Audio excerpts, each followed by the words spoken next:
What's up guys, welcome back ulit sa aking channel. Ah, Bali, kakalasin natin ngayon to. At ating re-review natin kung paano ko ginawa. Kakalasin natin ngayon.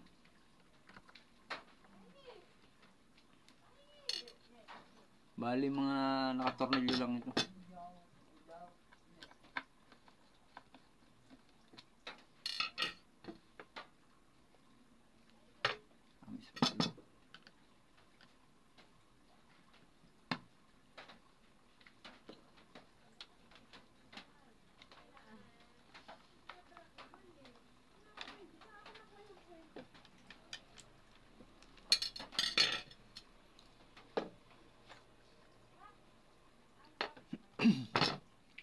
Bali, ito ano ko ngayon, reviewin.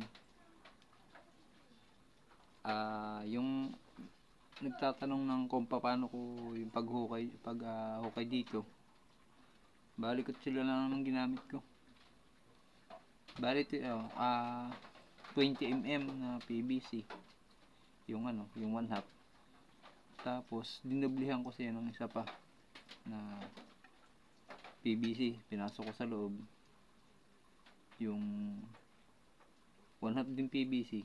Natin ang babawasan. Tapos, papasok natin pagka yung okay na siya. Yung wala siyang siwang. Yun, okay na. Tapos, bago natin lagay yung pinakang-barrel natin, yung tubo, yung aluminum na 8mm, ay atin muna ukit ng kutsilyo. Bali, pag ukit lang yung pa-slide, may pa-slide, tas iikot lang natin. Unti-unti lang hanggang siya ay mag-hukay na siya. Tapos, dito naman sa o-ring, ay lagari lang, dahan-dahan lang, hanggang makabot siya doon sa pangalawa, yung dinubli. Bali, ito naman nakadikit, hindi siya mahugot kahit umabot doon sa pangalawang ipinasok na PVC. Bali, hanggang dito, siya, maikli lang naman, hanggang dito lang. Parang lang, basta lumampas lang doon sa di sa o-ring, mga hanggang doon lang. Tapos ito naman yung magnet niya. Tapos bali, di may PVC na siya dito. Nilagyan ko ng mga yung tape dito sa loob para mag-swak siya dito sa PVC. Para hindi siya makiwit. Tapos sa dulo, PVC naman ulit. May clean lang PVC. Pinasok ko. Bali ito 40mm lang ito. Itong PVC ito. 40mm lang. Tapos next natin ay ito naman tayo sa grip niya.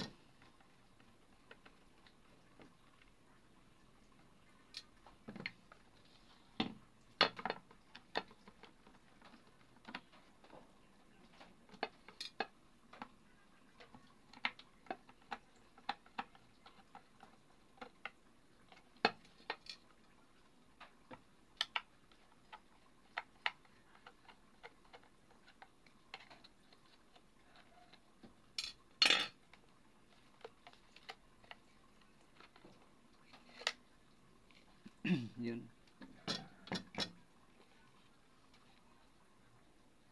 PVC orange nila ito. Magazine. Taas to. Yan.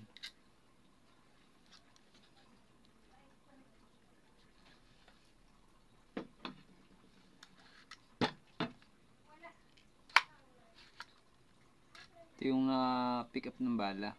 Ayan. Yan. Bali itong housing ng ating receiver ay 40mm lang. Mas maganda sana kung 50. Dahil ito yung 40, pag 40 yun, medyo nakalabas yung pumipick up ng bala. Pag yung 50, sakto lang siya, hindi lalabas dito sa dito, hindi siya lalampas. Iba pa yung mahirap ipasok dito kapag 40 mm lang ang gagawin ninyo. Bali kaya lang itong ginawa ko ay wala na akong ibang PVC na 50. Ito lang natirang 50, yung pinakang tangke natin. Tapos naman natin ito. Ito naman yung nagtutulak ng butane.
Yun, ito 3/4 itong butas na ito.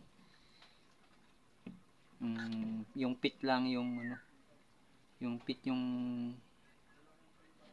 PVC na 20mm. Ito yung sinasabi kong mahirap pag 40mm lang ginamit. Mahirap tanggalin. Yan.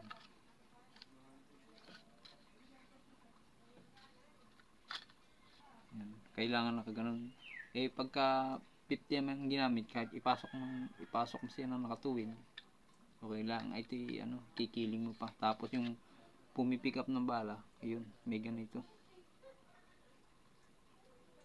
Hindi kagaya nung isa na tuwid lang siya dun. Yan, tuwid lang siya. Ito lang yung receiver niya.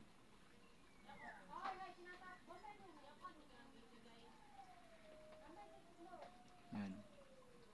Tapos ito yung exhaust niya.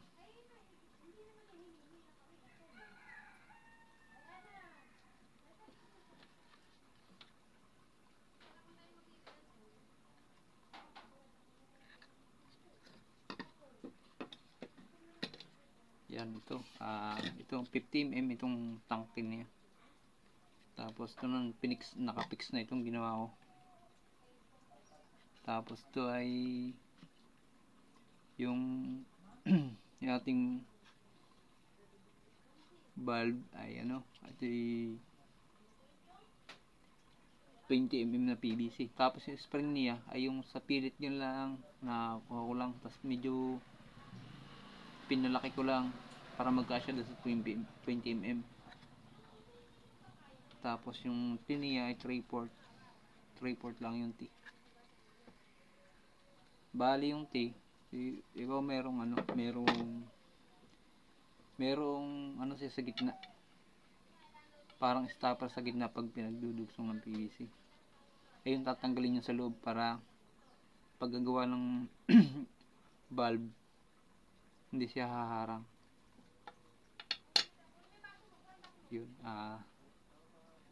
bali kung bago pa lang kayo sa akin channel, huwag niyo magkalimutan mag-subscribe, comment na rin, pa-share na rin sa mga subscriber ko. Salamat nga pala sa inyo, saka sa mga viewers ko, mga silent viewer natin, shoutout sa inyo.